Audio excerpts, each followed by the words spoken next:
ഈ അജിത് കുമാറിൻ്റെ സസ്പെൻഷനുമായി ബന്ധപ്പെട്ട് ഒരുപാട് വിവരങ്ങൾ പുറത്തു വരുന്നുണ്ട്. അതിലേറ്റവും ഒടുവിലായിട്ട് പുറത്തു വരുന്നൊരു വിവരം എന്ന് പറഞ്ഞാൽ ഈ അജിത്തിനെതിരായിട്ടുള്ള റിപ്പോർട്ട് ഡി ജി പിയുടെ ഓഫീസിൽ ക്രമസമാധാന ചുമതലയുള്ള ഡി ജി പിയുടെ ഓഫീസിൽ പൂഴ്ത്തിയത് അവിടുത്തെ ഒരു ഉദ്യോഗസ്ഥയാണ് എന്ന് പറയുന്നു. I P S. കാരണം ഈ അജിത്തിൻ്റെ ഒരു ആളാണ്. ആ ഉദ്യോഗസ്ഥയെന്നല്ല, ഓഫീസിൽ മുഴുവൻ ഈ അജിത്തിൻ്റെ ആൾക്കാരാണ്. സ്നേഹം കൊണ്ടായിരിക്കുമല്ലോ, പേടിച്ചിട്ടായിരിക്കും.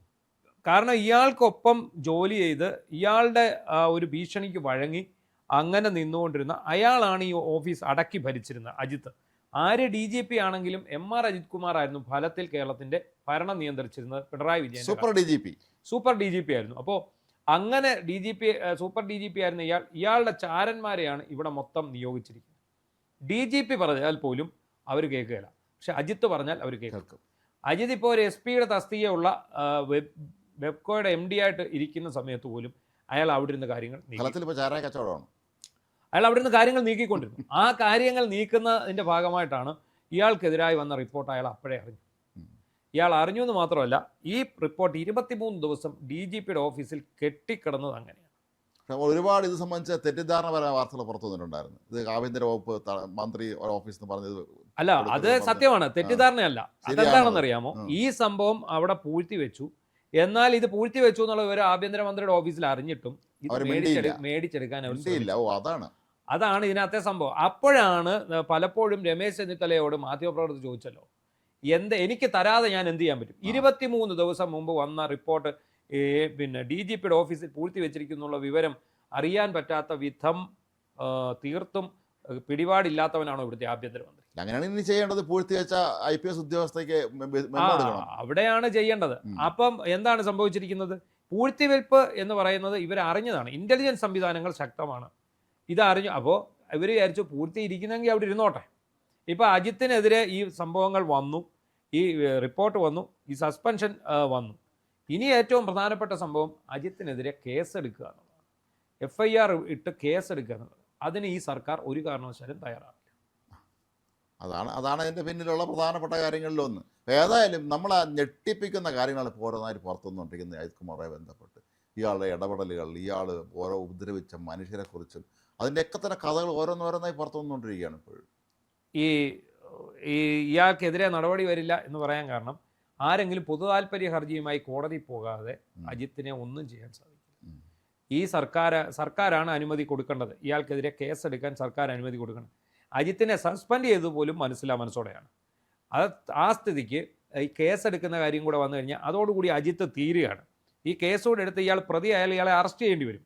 ഇയാളെ അറസ്റ്റ് ചെയ്യുന്നതോടുകൂടി ഇയാളുടെ പരിപാടികൾ മുഴുവൻ കഴിയുന്നു. ഒരു ഉദ്യോഗസ്ഥൻ അറസ്റ്റിലാവുകയാണ്. അത് വെറും ഉദ്യോഗസ്ഥനല്ല, ഒരു 5 വർഷം ക്രമസമാധാന ചുമതലയുള്ള ADGPയുടെ തസ്തികയിലിരുന്ന ഉദ്യോഗസ്ഥൻ അവിടെ ഇരുന്നുകൊണ്ട് ഈ നാട്ടിലുണ്ടാക്കിയ കുത്തിത്തിരിപ്പുകളും കലാപങ്ങളും എല്ലാം ഇതോടുകൂടി പുറത്തു വരികയാണ്. ഇയാളെ കൂടുതൽ വിഷയങ്ങളിൽ ചോദ്യം ചെയ്യേണ്ടതായിട്ട് വരും.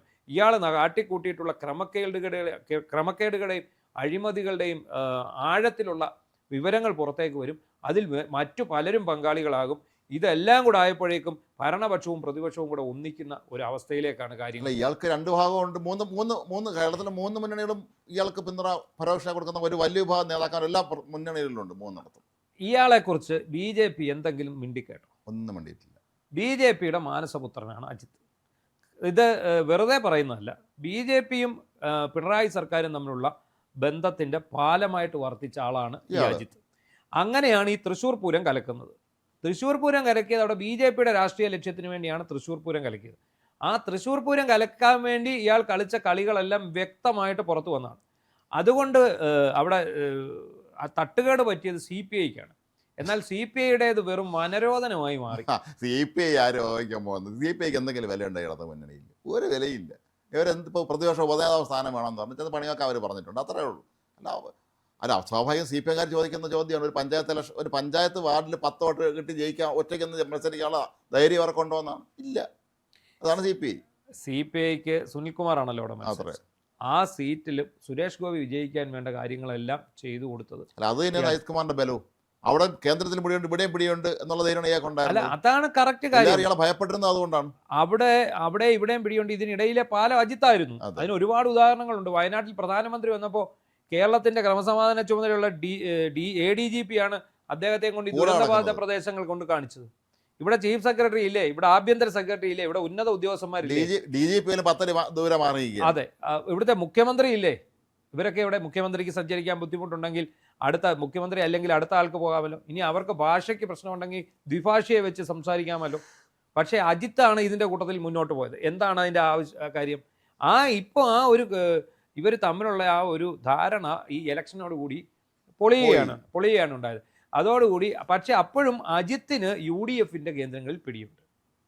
ആ ഒരു പിടി വെച്ചിട്ടാണ് അയാൾ വിചാരിച്ചിരുന്നത് തനിക്കെതിരെ ഒരിക്കലും നടപടി ഉണ്ടാവില്ല, തന്നെ ഒരിക്കലും സസ്പെൻഡ് ചെയ്യില്ല, ഇനി അഥവാ തനിക്കെതിരെ നടപടി ഉണ്ടായാൽ പോലും സസ്പെൻഷൻ ഉണ്ടാവില്ല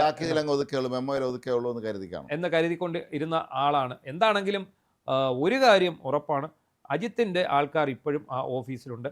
അവരെ അവിടെ നിന്ന് നീക്കിയില്ലെങ്കിൽ അജിത്തിനെതിരെ എന്ത് നടപടിയെടുക്കുന്നോ ആ വിവരങ്ങളെല്ലാം അയാൾ അതാത് സമയം അയാൾ ചോർത്തും.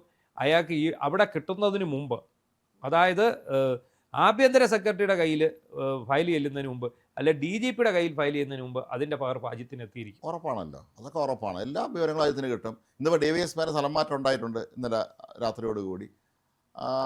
അതിൽ കുറച്ചെന്തെങ്കിലുമൊക്കെ ഒരു ആശാവഹമായ കാര്യം ഉണ്ടാവുമെന്ന് പ്രതീക്ഷിക്കാം. പക്ഷേ അതും ഇനി CPMകാരെ കഴിഞ്ഞ സർക്കാരിൻ്റെ കാലത്ത് അവരെ സേവിച്ചിരുന്നവരെ തന്നെയാണോ മാറ്റിയത് നമുക്ക് അറിഞ്ഞും കൂടാ. കുറേയൊക്കെ ഫെയറായിട്ട് ചെയ്തിട്ടുണ്ടെന്ന് തോന്നുന്നുണ്ട്.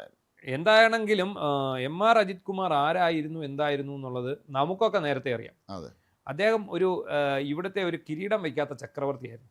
ഈ പറയുന്ന പിണറായി വിജയൻ പോലും അയാളുടെ മുന്നിൽ തല കുനിച്ചു നിന്നു.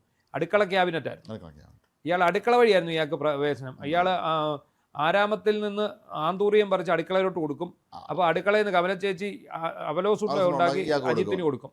അതായിരുന്നു അവിടെ സംഭവിച്ചുകൊണ്ടിരുന്നത്. ഞങ്ങൾ ഇന്നലെയും നമ്മളിത് സൂചിപ്പിച്ചതാണ്. അജിത്തിനെ തൊടാൻ സാധിക്കില്ല, കാരണം അജിത്ത് പിണറായി അങ്കിളിൻ്റെ സ്വന്തം ആളായിരുന്നു. പിണറായി അങ്കിൾ എന്നാണ് വിളിച്ചിരുന്നതെന്നാണ് പറയുന്നത്. പിന്നെ അതിനൊപ്പം തന്നെ തനിക്ക് വേണ്ടപ്പെട്ടവരെ നിയോഗിച്ചു. പക്ഷേ ഇപ്പോഴും അയാൾക്ക് വേണ്ടി വിടുപണി ചെയ്യുന്ന ഉദ്യോഗസ്ഥരുണ്ടെന്നുള്ളതാണ് ഇതിനകത്തെ യാതൊരു. അത് സ്വാഭാവികം. ഈ അടിമകളായ പോലെ നമ്മൾ ഒരു മനുഷ്യൻ്റെ അടിമയായാൽ അവൻ്റെ അടിമത്ത സ്വഭാവം ഒരിക്കലും മാറില്ല, ആ അടിമ തന്നെയായിരിക്കും.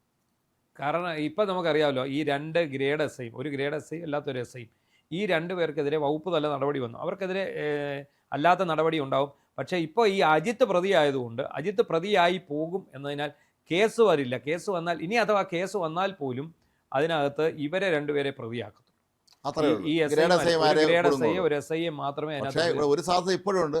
നമ്മുടെ നാട്ടിൽ കോടതിയിൽ നമുക്ക് ഇപ്പോഴും വിശ്വാസമുള്ളതാണ്. പൊതുതാൽപര്യ ഹർജിയുമായി ആരെങ്കിലും പോയി കഴിഞ്ഞാൽ ഉറപ്പായിട്ടും പൊതുതാൽപര്യ ഹർജിയുമായിട്ട് ഹൈക്കോടതി പോയി ഇത്രയും വലിയ ഗൗരവമായ ഒരു കുറ്റകൃത്യം നടത്തിയിട്ട് അതിനെക്കുറിച്ച് ആ സസ്പെൻഷൻ ഉത്തരവിൽ വിശദമായിട്ട് പ്രതിപാദിച്ചിട്ട് അയാളെ ഒരു സസ്പെൻഷനിൽ മാത്രം ഒതുക്കുക.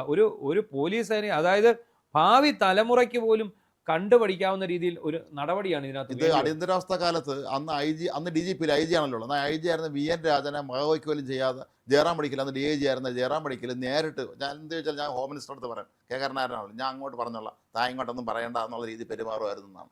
ജയറാം പടിക്കലിൻ്റെ പിൻഗാമിയായിട്ടാണ് ഇപ്പോൾ ഇയാൾ വന്നത് നമുക്ക് വേണമെങ്കിൽ പറയാം. അത്തരം കാര്യങ്ങളിലൊക്കെ തന്നെ എന്തായാലും ഉടനടി ഈ DGP ഓഫീസിലെ അജിത്ത് ഭക്തരെ ഒഴിവാക്കണം. ക്രമസമാധാന ചുമതലയുള്ള ADGPയുടെ ഓഫീസിലും അജിത്ത് ഭക്തരാണ് കൂടുതലായിട്ടുള്ളത്. P. വിജയൻ ഒരു നല്ല ഉദ്യോഗസ്ഥനാണ്.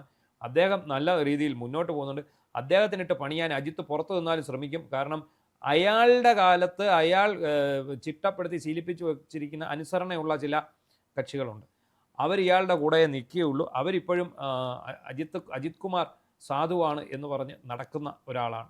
ഏതായാലും പിന്നെ ഈ P. വിജയൻ ഒന്ന് ശ്രദ്ധിക്കുന്നത് എപ്പോഴും നല്ലതായിരിക്കും. അദ്ദേഹം നല്ല ബുദ്ധിമാനായ ഒരാൾ തന്നെയാണ്.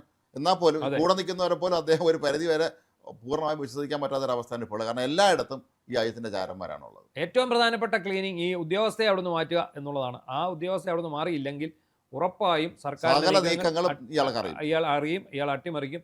പിന്നെ സർക്കാരിനും അജിത്തിനെ തൊടാൻ ഭയമുണ്ട്. ആ ഭയം എന്തിൻ്റെ പേരിലാണെന്ന് അറിയില്ല.